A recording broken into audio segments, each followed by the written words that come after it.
Making sense of passive voice in reduced relative clauses. Hello, language explorers. Today we are going to dive into the depths of English grammar, specifically on the topic of reduced relative clauses. We are going to focus more precisely on the second restriction in reducing relative clauses, the passive voice. Stick around if you want to bring your English grammar skills to the next level. Let's start with a quick recap on relative clauses. Relative clauses are a type of clause that can add additional information to a sentence, starting with a relative pronoun like who, which, or that. A reduced relative clause, on the other hand, is a type of relative clause that omits certain words or phrases for brevity. For example, the man who is standing there is my uncle can be reduced to the man standing there is my uncle. But here comes the tricky part, when we're dealing with passive voice. Let's explore that next.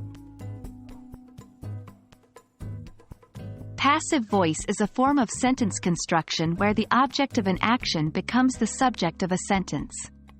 In passive voice, we might know who or what did the action, but it is not always necessary to state it.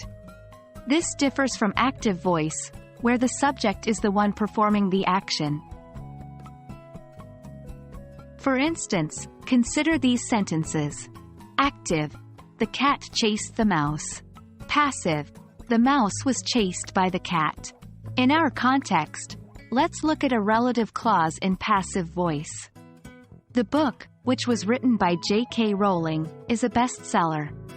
Now, how do we reduce this clause? When it comes to reducing relative clauses in the passive voice, there's a simple rule.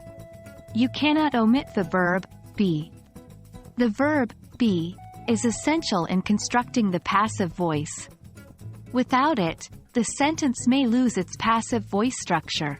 So if we attempt to reduce our previous example, it would look like this. The book, written by J.K. Rowling, is a bestseller. The passive form is still retained because we have only omitted the relative pronoun and auxiliary verb, leaving the past participle, written, and the agent, by J.K. Rowling, intact. And that wraps up our deep dive into the use of passive voice in reduced relative clauses. Remember, the key is to retain the be verb when dealing with passive voice. Hopefully, this video has shed some light on this tricky aspect of English grammar. Keep practicing, keep exploring, and you'll master these nuances in no time. Thank you for joining us today, and happy language learning!